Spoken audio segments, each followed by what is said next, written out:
Hi, I'm back, and for this demonstration we're going to be using the big birthday verse, A Very Happy Day. We're using the actual verse part from that, because the three, what you get in each set is the verse and you get two sentiments. So we're using the verse from that one, and because you can mix and match, we're going to use one of the sentiments from the Fun, Cake and Laughter set. We're also going to be using the Textural Temptations. We're going to be using the scratchy A6 rubber background, and we're also going to be using a couple of papers from the new brushstroke set, the Terra Nova, and lots and lots of stamping and background work. And yeah, so let's get on with it. Right, so I'm going to start with a paper from the Terra Nova.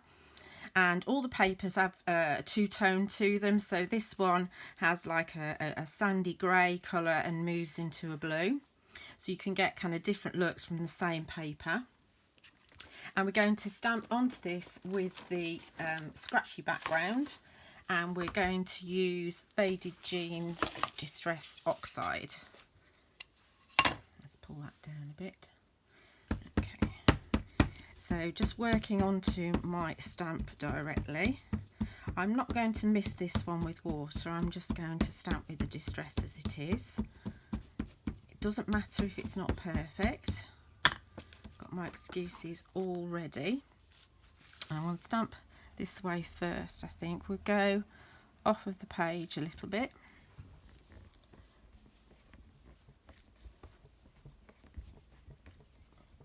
Good old press. And this one is really, a little bit of felt there from my ink pad, adding a little bit more texture.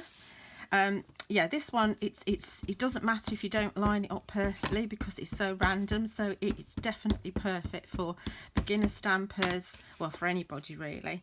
And it also looks fabulous embossed as well. Let's just see. I don't want a gap, so I'm quite happy to overlap it. There we go, and we need another couple to fill this up.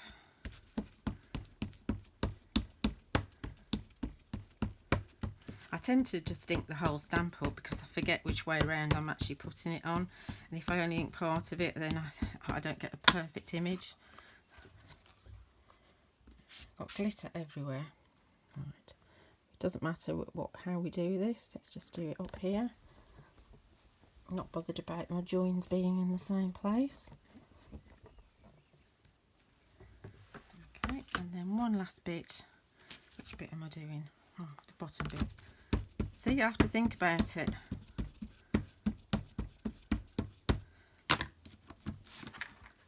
And this stamp, even though I've just stamped it, I can mist it with water, and I can get another impression off of it. Well, at least another one, maybe two. There we go. So there's our background, all done. So put that to one side.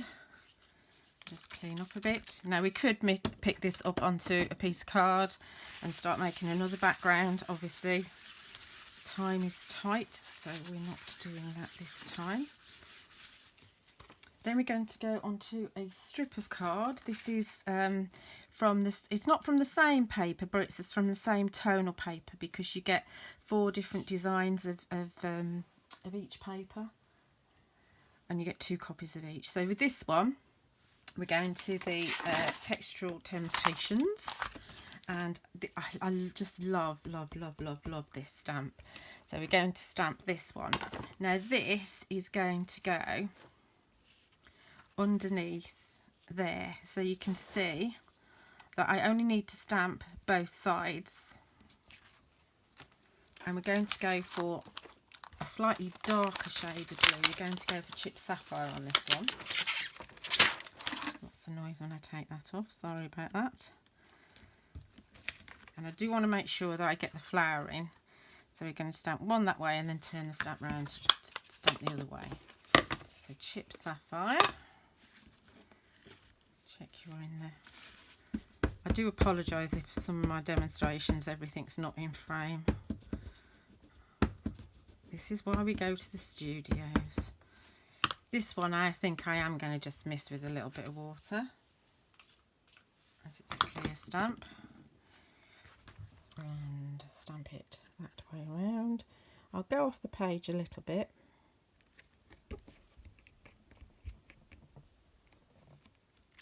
There. Oh, that's beautiful.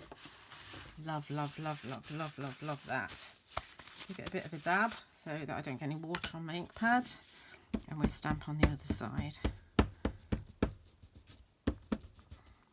I don't often use chipped sapphire because it's quite a dark blue, but it is a beautiful colour. So let's turn this round this way, and I'm going turning the stamp here and again going off the edge.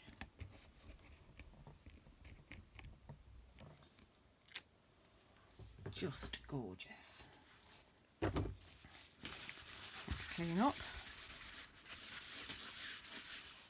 So there's 2 bits of stamping done.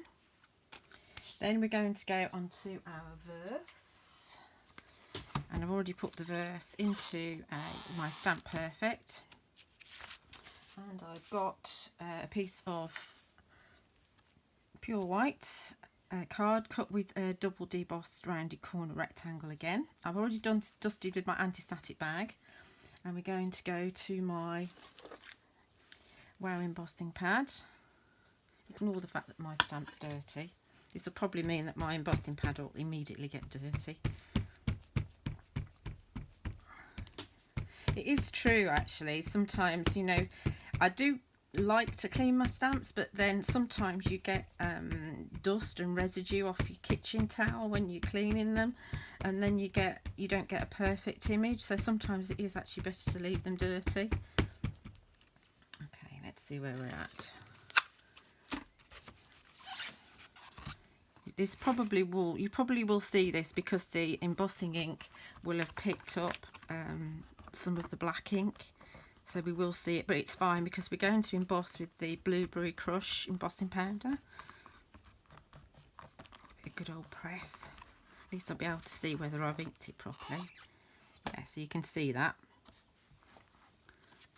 Let's just pop that. I like to keep a piece of paper in my Stamp Perfect so I don't get my Stamp Perfect all dirty. And a bit of scrap card and the Blueberry Crush.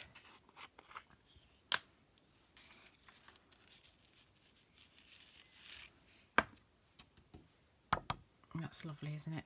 Perfect. I'll emboss that in a moment, so put that to one side. Back, and then we'll stamp that extra sentiment that we need. Try and always remember to put your lid on. Accidents can be expensive and very frustrating. Let's get rid of this stamp. I'll cut another deboss rectangle. Can we see that? Yeah. Out of pure white card. Secure that with one magnet for now. Let's get rid of this. And find my other sentiment. There it is. Be careful the first time you use them because they're quite sticky, and they will, you know, peel them off gently. Once this has been peeled off once, it comes off really easily. I mean, this one hasn't, so you have to just be very careful. I need to get around to using all of my stamps. Right, so this has been dusted with my anti-static bag already. Now I can see from my sentiment I need to move my magnet down there. If you butt it up into the corner, then you can repeat stamp. You know, if it's a new stamp and you haven't stamped perfectly. Let's see if we can get that straight. It looks fairly straight to me. I'm not going to go with my other magnet. I'm going to live dangerously and just go with one magnet. Oh, it's such a mess. Oh, and there's the lid of the ink pad on the floor, amongst all the cat hair. Ink it with an inch of its life. That's the beauty actually with the stamping platform, is that you don't tend to over stamp, even if you over ink. Okay, I think that's good. See, it's quite sticky still because it's quite a new stamp. I'll put that away. add my embossing powder to this.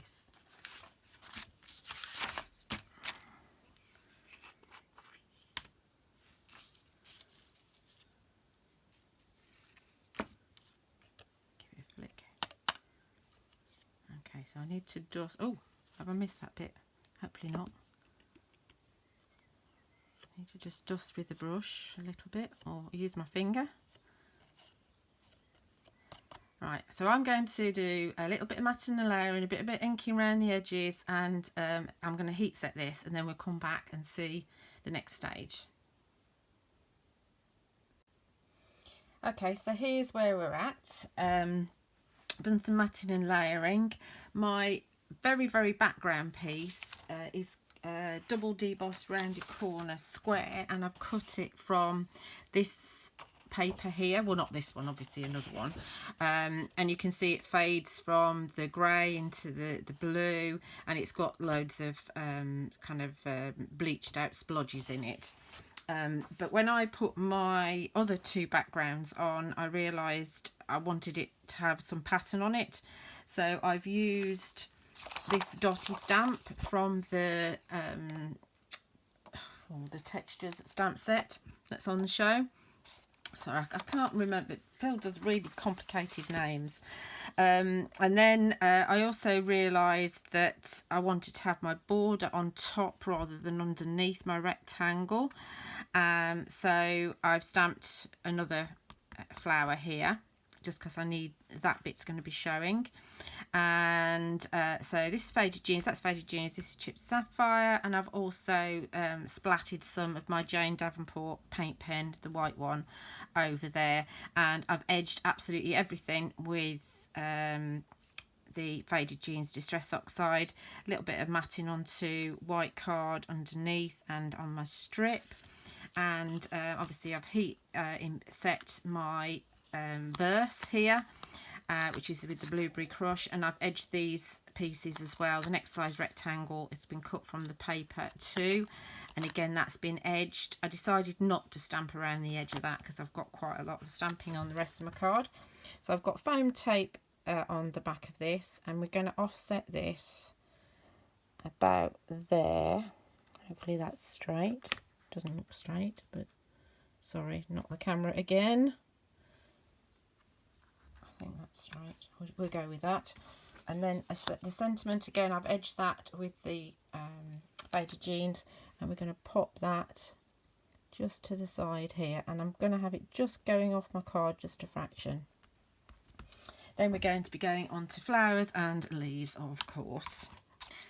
So for my flowers, I've cut the Sweetheart die set. I've cut 6 different sizes of the flowers, and out of the 2 kind of different shades that's in the paper, and on one set I've stamped one of the textures, which is this kind of Harlequin one, and I've embossed with the Blueberry Crush, and then on the other one I've stamped this dotty one that I've used in my background as well, so that's embossed with the pure white.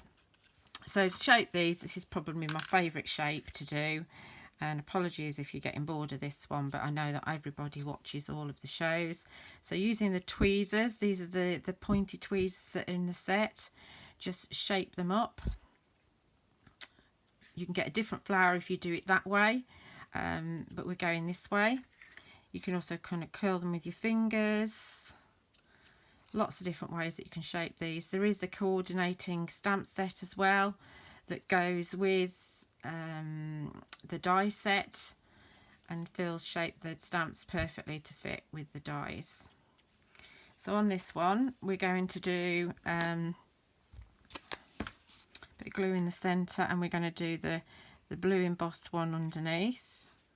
Let's see if I can keep my glue pointing down. There we go. And put that in the middle. They're all 4-petal flowers. And I need a pointy thing to push in. Let's use that. Can't put my fingers on my embossing tool at the moment. Okay, then we're going to stack all these up. And I've already glued them so that they go like with like. You'll see where I'm at in a minute.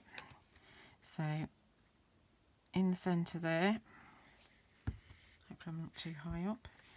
So this one is the one that's white embossed, and that's going to be in the same level as that one. So that's going to sit in the centre there. Pop that down like that. You can see pushing down on the moulding mat makes it all go dimensional. Then this one in the centre there, and then we've got the blue one going on top of the blue one. Obviously you can do it in lots of different ways, and that makes a really nice tight flower. Then in the centre, instead of using a pearl, we're going to add some glitter. So I'm going to put a reasonable amount of glue in the centre. Remember, this is going to dry clear. And what I've done is I've mixed together some Crystal Aurora and some of the Lunar holographic glitter. Because when you look at the silver glitter, it's very intense. But if you mix together some of the Crystal Aurora, then it kind of lightens it. And Crystal Aurora's got a bit of interference going in it as well. So that just makes it a little bit different and very sparkly. I'll put the right lids on. So let's glitter, and then we can just pop our flowers and leaves on, and then we're done. So I'm just going to drop this in here. I've got to remember that this will be wet.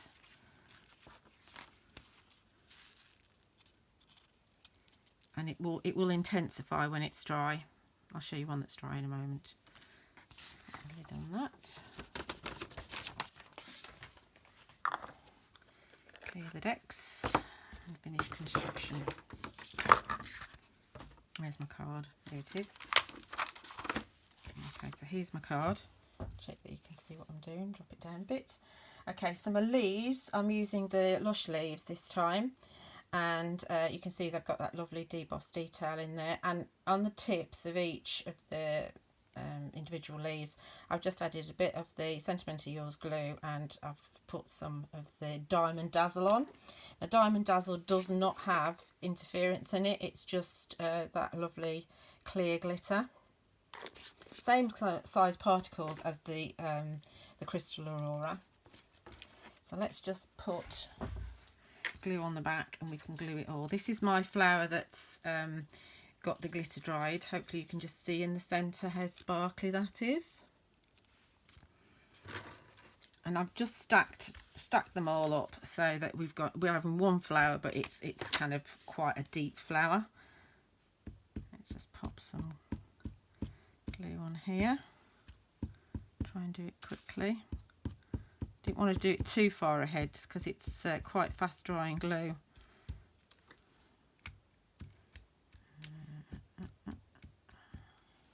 Where's the other one? There's 4. Oh, I've done 4. Oh, I'm losing the plot. I find these videos so stressful. Oh dear. Give me studio life any day. Right, let's get these on. And I've actually trimmed the little stems off as well, because this isn't a big topper, it's quite a small topper. So let's see, let's just pop that down there. I'm not going to fully commit just yet. And we'll have that just up there, and it's going to just go over I like that going over my sentiment panel as well. And then this one at the top here. Just be careful that you don't go over your sentiment. It will stick in a moment. And then this one's going to go just down there like that. Stay. Yeah, I'm going to commit to that now. Obviously we could put glue around the sentiment as well, but I've got them on the leaves. I don't need any more glitter around the edges, but I don't want to have too much. And let's see. Let's pop him just down there. Right, let's have a look. Oh, now I'm committed there, aren't I? Let's change my mind. Let's just bring this back. We'll have the smaller one down here. That'll do. That's nice. I like that. Smaller flower there. You can see I needed that extra little bit of stamping on my border. I can't push that down too much because of the wet centre. So we've got more space up here. So let's go for the bigger one up here. That works. Okay. So there we go. I know it's a big card, but you'll see it in the studio.